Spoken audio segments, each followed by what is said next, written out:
Salam la famille, toujours pas d'intro, toujours un plaisir de parler football. Et encore une fois, le Barça gagne. Mais encore une fois, le Barça se fait peur tout seul. Tout seul. Real Oviedo, c'était censé être notre match le plus tranquille depuis le début de la saison. Je me disais, il n'y a pas de danger. Real Oviedo, avant le match d'aujourd'hui, c'était 5 matchs. Une seule victoire, c'était contre Real Sociedad. Eux, de toute façon, tout le monde les bat. Un seul but marqué depuis le début de la saison, c'était ce match-là. Et je me disais, nous, donc, tranquille. On n'a pas de soucis à nous faire. Du coup, même avec l'équipe remaniée aujourd'hui, là, je me disais, ça va. Eric Garcia à droite, Gérard Martin à gauche, on a reposé Koundé. Tranquille. Je me dis, il n'y a pas de soucis. Casado qui démarre, on repose De Jong. Je me dis, tranquille. Tout ça, c'est pas grave. Lewandowski aussi sur le banc. Je me dis, tranquille. Mais n'empêche, nous, notre défense est dans une logique de demande-nous et on te donne. On a donné. Encore une fois. En début de match, tu avais Rashford qui était étincelant à gauche. Il créait le plus de danger. Et le gardien de Real Oviedo, forcément, on lui a promis quelque chose avant le match. Il était déchaîné, il était possédé. Parade incroyable sur Rashford, parade incroyable en première mi-temps aussi sur Araujo. Et après, tu as Juan Garcia qui, à un moment donné du match, a décidé de se la jouer en mode gardien libéraux. On lui a dit, toi, tu es un bon stopper sur ta ligne, tu es meilleur que Ter Stegen. Et le gars, il a dit, bon, je vais vous montrer que Ter Stegen, ce qu'il avait fait là, jusqu'à aller vers la ligne de touche là pour dribbler et revenir derrière, moi, je peux faire plus. Il s'est fait avoir. Il avait très bien joué le coup au départ en plus. Mais après, il essaye de bien jouer la balle propre sur Casado et après, il s'est fait avoir. Et but magnifique de Reina après. Et ça change tout. Ça a tout changé dans ce match-là. Tout changé. Parce qu'on était dans une situation où tu pouvais te permettre de mettre Casado sur le milieu. Tu n'as pas forcément besoin de beaucoup de contrôle. Il y a Pedri. Mais là, tu pars dans une situation où tu es devant une équipe où, quand même, c'est des promus. Mais n'empêche, il y a une colonne vertébrale. Parce que, regardez qui est là-bas. Tu as Cazorla, tu as De Donker, tu as Bailey. Et ça, c'est de l'expérience. C'est des gens, ils peuvent garder ce but-là d'avance et essayer de te pourrir le match. Et après, ils se sont regroupés derrière. Ils n'ont pas attendu. 5-5-0. Il y a assez de matière en Espagne, côté Haram Ball, pour vraiment identifier et copier ça contre le Barça. Et ils ont fait ça. Donc, toute la première période, on n'a pas pu faire mieux que ça. Et après, des occasions ci et là. Et en deuxième mi-temps, tu as le changement qui change ce match-là. Et c'est De Jong. De Jong est rentré et il a changé tout le match. Parce que la configuration n'était plus la même. Au début, c'était une équipe promue qui vient jouer contre nous alors qu'ils ont marqué qu'un seul but depuis le début de la saison. Une seule victoire contre Real Sociedad. Tu te dis tranquille, tu peux gérer. Ils mettent un but et ils se groupent derrière. Tu as besoin de De Jong. Tu as besoin de De Jong parce que tu sais que tu ne peux pas te permettre de perdre la moindre balle. Tu sais que tu as besoin de contrôle et de maîtrise pour pouvoir jouer toutes tes balles entre tes lignes. Et ça, c'est pas forcément Casado. Je vous l'avais expliqué contre Newcastle. Et c'est ça qui s'est passé encore aujourd'hui. Et De Jong, il a changé ce match. Il a changé ce match. Mais c'est pas ça qui me fait le plus mal aujourd'hui. Ce qui me fait le plus mal, c'est que Lamine Yamal, c'est malheureusement dans ce genre de match-là qu'il te manque. C'est dans ce genre de match-là, et je l'avais dit encore contre Newcastle, vous savez pourquoi Yamal, c'est notre meilleur créateur. À un moment donné, quand tu as besoin de changement de rythme, quand tu as besoin d'explosivité sur les côtés ailiers, quand tu as besoin de quelqu'un qui va aller fixer le latéral, bien l'avoir en 1 contre 1, le challenger tellement que le gars ne va plus vouloir venir défendre tout seul sur toi, bah c'est Yamal. C'est pas Rafinha malheureusement. Rafinha, en première mi-temps, par moment, je lui en voulais tellement, je lui ai dit, mais vas-y, dribble-le, vas-y, fais quelque chose. À un moment donné, je me suis demandé, mais est-ce qu'il est blessé? Pourquoi il n'ose pas le 1 contre 1? Là, il pousse la balle, il doit être plus rapide que le gars. Mais il ne le faisait pas. Il sort en deuxième mi-temps et je me dis peut-être qu'il a pris un coup, peut-être qu'il était déjà blessé. En fait, je me dis qu'il y a peut-être une raison. Mais c'est terrible. Et devinez qui est-ce qui est venu et qui a fait tout ça? 1-0, en deuxième mi-temps, il vient, il fait tout ça. C'est Araujo. On avait un corner, je pense, ça vient sur l'autre côté et il va sur De Donker, 1 contre 1 sur De Donker, Araujo. Petit crochet à l'extérieur, il fait la petite passe en retrait à l'intérieur pour faire un Torres qui tente le gardien encore, il sort, vraiment il fait un match incroyable. Forcément le gardien, on lui a promis quelque chose avant le match et là tu as Garcia qui met le but. C'est Araujo qui a débloqué ce match-là. C'est Araujo. Voilà, Araujo. Incroyable, c'est pour vous dire à quel point ce match était fou. Hein. Et après, naturellement, tu avais plus de contrôle. 1-1.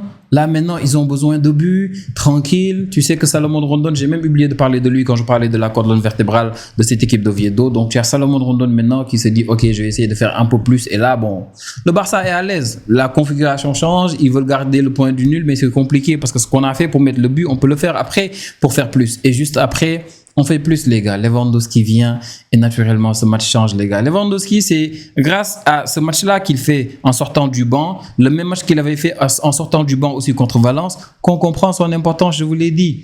Ferran Torres, aujourd'hui, à chaque fois que j'imagine qu'il regarde Lewandowski faire ce genre de match-là, il comprend pourquoi, pour l'instant, ce sera difficile pour lui de prendre entièrement la place de Lewandowski. Très compliqué. Lewandowski, il est clinique, il est létal. Il est chirurgical. Je pense que c'est comme ça qu'on dit. Chirurgical. Il est chirurgical. Incroyable. Regardez cette tête. D'ailleurs, encore une fois, la passe décisive. Tête magnifique de Lewandowski, poteau rentrant. Rien à dire. C'était pareil contre Valence. Il vient en deuxième mi-temps, il met un doublé. 3 buts déjà, alors que je pense qu'il a démarré qu'un seul match depuis le début de la saison en Liga. C'est pour vous dire. Incroyable Lewandowski. Très sérieusement, j'ai entendu des rumeurs comme quoi Guirassy, Flick l'aime bien. Pour moi, Guirassy, c'est une belle pioche pour le Barça. En fait, on a une équipe, on a besoin d'un attaquant qui est comme Lewandowski. À l'aise ballon au pied, à l'aise de la tête, à l'aise partout, dans toutes les zones. Il va tellement se régaler. Il va marquer comme il veut. Et Ferran Torres, c'est ça qui lui manque. Et surtout, quelqu'un de létal. Et moi, Guirassy, du peu que je l'ai regardé, je pense très sérieusement que c'est cet attaquant létal-là. Donc, le remplaçant de Lewandowski doit être ce joueur létal-là. Parce qu'à défaut d'avoir un Alvarez qui est actuellement emprisonné à l'Atlético de Madrid, bah, t'as pas le choix. Atlético, hier, je les ai regardés un peu et j'ai rigolé. J'ai rigolé. Un match banal de l'Atlético, tu as l'impression, à chaque match maintenant, Atlético qui joue leur vie. À chaque match, tu as l'impression qu'ils sont en train de jouer leur vie. C'est juste une folie. Simeone ne mérite pas Alvarez. Mais bon, parenthèse. C'était une petite parenthèse. On va continuer sur le match. Donc, 2-1. Là, tranquille, on a commencé à dérouler. On s'est dit, c'est bon. Et après, bon, tu as Rafinha qui est sorti. Je me suis dit, peut-être c'est sur blessure. On avait besoin de buts. Rafinha est sorti. Donc, je me suis dit, peut-être c'est sur blessure. Tu as aussi Gérard Martin qui est sorti. Et tu as Garcia qui est allé à gauche. Koundé qui est venu à droite. Et là, je me pose une question. Si vous avez regardé le même match que moi, les gars, est-ce qu'on ne va pas simplement laisser Eric Garcia jouer à gauche le temps que Baldé il revienne? Ce n'est pas la première fois que Garcia il joue à gauche. C'est la deuxième fois depuis le début de la saison qu'il termine les matchs à gauche. Et pour moi, très sérieusement, il est incroyable à gauche. Eric Garcia, il est polyvalent. Il peut jouer dans l'axe, il peut jouer à droite, il peut jouer à gauche. Et c'est très intéressant ce qu'il a fait en deuxième mi-temps quand il est monté un peu plus haut. Je l'ai trouvé très intéressant. Et naturellement, tu as encore ce troisième but qui vient d'Araujo. L'homme du match aujourd'hui. Corner bien tiré de Rashford, tête d'Araujo. Et très sérieusement, je ne sais pas ce qui s'est passé avant le match, côté coup de pied arrêté. Sûrement, il y avait une stratégie du genre, il ne faut pas tirer directement les corners parce qu'on les jouait tout le temps, on ne les tirait pas directement. On essayait de contourner, je ne sais pas quoi et quoi. Il y avait des tactiques bizarres qu'on faisait, mais ça ne réussissait pas. Je ne sais même pas pourquoi, mais la seule fois où on a tiré directement le corner, on l'a marqué, tête d'Araujo, imparable. Donc 3-1, c'est un match où on s'est fait peur, où Ferran Torres, encore une fois, bon, Ferran Torres, des fois, je sais même pas en fait, il est intermittent, c'est limite, des fois c'est comme Dani Olmo en fait. Dani Olmo, son match d'aujourd'hui me choque. Dani Olmo, c'est difficile de le voir enchaîner 2-3 bons matchs. 2-3 bons matchs de Dani Olmo qui les enchaîne, c'est compliqué. C'est juste une folie en fait, je sais même pas comment c'est possible. Mais c'est compliqué de le voir enchaîner ce genre de match-là. Et c'est dommage parce que c'est ça qu'on attend de lui, Dani Olmo. C'est ça qu'on attend de lui. Si on l'achète à 60 millions, si on préfère vraiment tout faire pour sacrifier des joueurs pour l'enregistrer, c'est pour qu'il joue ce genre de match-là. C'est pour qu'il nous sorte de ce genre de situation-là. Mais les mauvaises décisions, des fois, il n'a pas assez de flair. Voilà, quoi. Là, notre dernier match contre Getafe, il te fait une passe magnifique. Il fait un match incroyable. Aujourd'hui, tu ne le reconnais même pas. Tu ne le reconnais même pas, comme Ferran Torres aujourd'hui. Ferran Torres, c'était peut-être le pire joueur du match aujourd'hui. Même Juan Garcia, qui avait fait cette bourde-là, il s'est rattrapé. Il nous fait des parades incroyables, des sauvetages incroyables en deuxième mi-temps. Comme Koundé Araujo. Koundé Araujo aussi, ils ont fait des sauvetages incroyables en deuxième mi-temps. Et très sérieusement, la défense là me paraît très solide. Et je pense que la ligne hybride d'Hansi Flick doit continuer. Ça nous permet au moins de souffler un tout petit peu. Mais Pedri, les gars, c'est juste une folie, Pedri. Tout à l'heure, un ami m'a demandé, ouais, vous qui regardez, bon, il a demandé même aux supporters du Real, vous qui regardez Pedri, comment est-ce que, voilà quoi, vous le regardez? Est-ce que vous n'avez pas peur? Qu'est-ce que ça vous fait de le regarder? J'ai dit, moi, en tant que supporter, très sérieusement, mon gars, je te dis, quand tu es mené au score et que un milieu de terrain défensif à la balle, tu as tout le temps peur, surtout quand on le presse. Mais quand Pedri a la balle, moi, je regarde plus Pedri. Je regarde devant. Les appels qu'on fait, ce qu'on lui propose, je regarde devant parce que je sais qu'il ne va pas perdre la balle. Et la dernière fois que j'ai été aussi serein en regardant un milieu défensif du Barça, vous le savez tous, c'était Busquets. C'est vous dire. C'est vous dire, Pedri, à quel point il te met à l'aise, à quel point il te rassure sur ton canapé, à quel point il te dit prends du jus, prends un peu de sucre, stresse pas, je gère.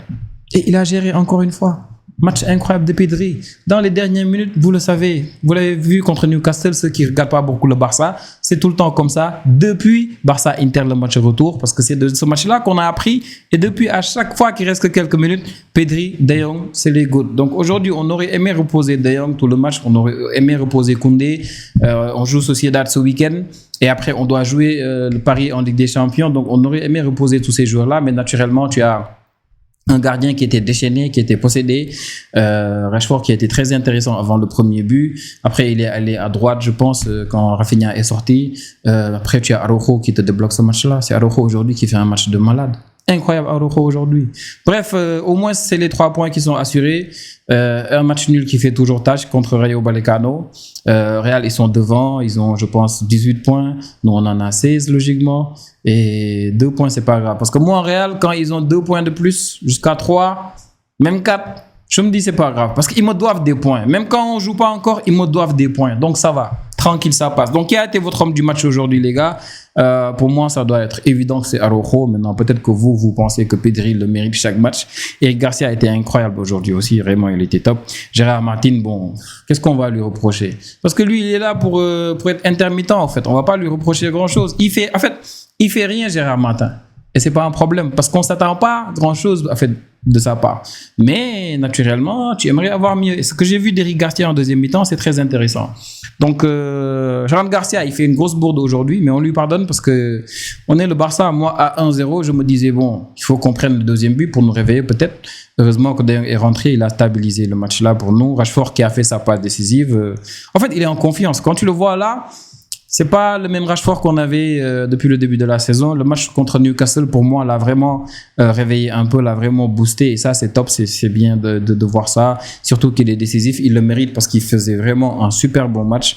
Donc, ouais, il est sorti après aussi. Donc, on a fait un bon match. Je trouve qu'on a fait un bon match. De Jong est venu, il a changé le match. Lewandowski avec son but magnifique. Koundé parfait. Christensen est rentré. Et Marc Bernal est rentré. Donc, Flick n'a pas voulu prendre de risques avec Yamal. Yamal, on avait dit qu'il s'était entraîné individuellement, une fois peut-être isolé du groupe. Bref, je pense que c'est mieux de le garder comme ça. Contre Real Sociedad, même s'il n'est pas encore prêt, on ne prend pas de risques. S'il doit jouer que quelques minutes contre le PSG, c'est pas grave. On a plus besoin de Yamal et de tous nos talents comme ça en fin de saison.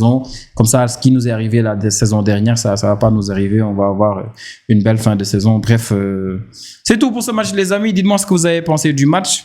On a joué contre des Salomon Rondon, des Santi Cazorla, des Dunkers. Bon, ceux qui aiment l'appel le connaissent. Eric Bailly, lui, bon, il change pas. Hein. Il fait que simuler, créer des situations. Bref, c'était un super match, je trouve. Le prochain match, c'est contre la Sociedad. Ils sont pas très en forme, hein, la Sociedad. Mais il faut se méfier, les gars. Il faut se méfier. Vous voyez, Oviedo, à la base, c'était un match qui devait être tranquille. Mais vous voyez ce qui s'est passé. Donc, on se retrouve, les gars, pour la prochaine vidéo. Prenez tous bien soin de vous. Laissez-moi un petit commentaire et un like, s'il vous plaît. Ça fait plaisir pour le référencement. N'oubliez pas de vous abonner pour ceux qui ne l'ont pas encore fait. On se retrouve pour la prochaine vidéo. Prenez tous bien soin de vous. Ciao, ciao.